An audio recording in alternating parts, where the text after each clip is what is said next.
Hi friends, ఒకవేళ మీరు Samsung Galaxy S20 FE mobile కనుక యూస్ చేస్తున్నారంటే మీకే అనమాట ఈ అప్డేట్ అనేది. అండ్ ఈవెన్ మేము కూడా అయితే యూస్ చేస్తున్నాను, నాకు కూడా అయితే ఇది అప్లికబుల్ అనమాట. సామ్సంగ్ అయితే రీసెంట్గా అయితే చేంజ్ చేసిందనమాట.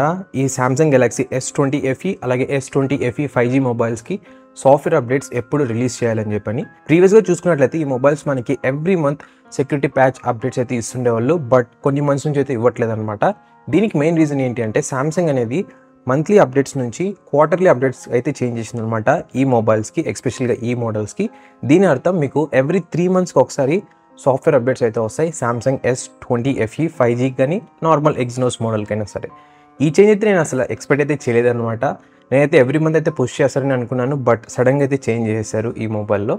ఈ S20 FE మనకి 2020లో అయితే రిలీజ్ అయింది. రిలీజ్ అయినప్పుడు Android 10 అయితే వచ్చిందనమాట. తర్వాత అప్డేట్స్ని కంప్లీట్ చేసుకుంది. ప్రజెంట్ వచ్చేసి ఇది Android 13 విత్ 1UI 5.1 అయితే రన్ అవుతుంది. దీని తర్వాత మేజర్ అప్డేట్స్ ఏవైతే రావన్నమాట. నేను ఇది ప్రతి ఒక్క వీడియోలోని స్ట్రెస్ చేసి చెప్పాను. కొంతమంది ఏంటంటే లేదు మేము మొబైల్ని 2022లో కొన్నాం, సో మాకు ఇంకా ఎక్కువ సాఫ్ట్వేర్ అప్డేట్స్ వస్తాయి అనుకున్నారు. బట్ నో గైస్, అట్లా జరగదనమాట. మొబైల్ ఎప్పుడు రిలీజ్ చేస్తారో అప్పటి నుంచి అయితే వాళ్ళు కౌంట్ చేసి అప్డేట్స్ అయితే పుష్ చేస్తారు.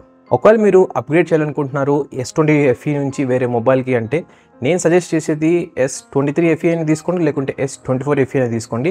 S24 FEలో కొన్ని ప్రాబ్లమ్స్ అయితే ఉన్నాయన్నమాట. నేను ఫ్యూచర్లో మీకు చెప్తాను పోను. ఇప్పటికీ బెస్ట్ ఏంటి అంటే సామ్సంగ్లో S23 FEకి అయినా వెళ్ళండి, లేదు అంటే S24 మొబైల్ అయినా చూస్ చేసుకోండి. మీకు గ్రేట్ అనమాట. దాంట్లో మీకు ఇంకా సాఫ్ట్వేర్ అప్డేట్స్ వస్తాయి అండ్ మంచి ఏ రిలేటెడ్ ఫీచర్స్ కూడా అయితే ఉన్నాయి. అదనమాట ఈ క్విక్ అప్డేట్. మీరేమనుకుంటున్నారు దీని గురించి కింద కామెంట్ చేయండి. అండ్ నా ఒపీనియన్ అడిగినట్లయితే నాది కూడా కింద కామెంట్ అయితే చేశాను అనమాట. అక్కడ కామెంట్ చేయండి, మనం మాట్లాడుకుందాం.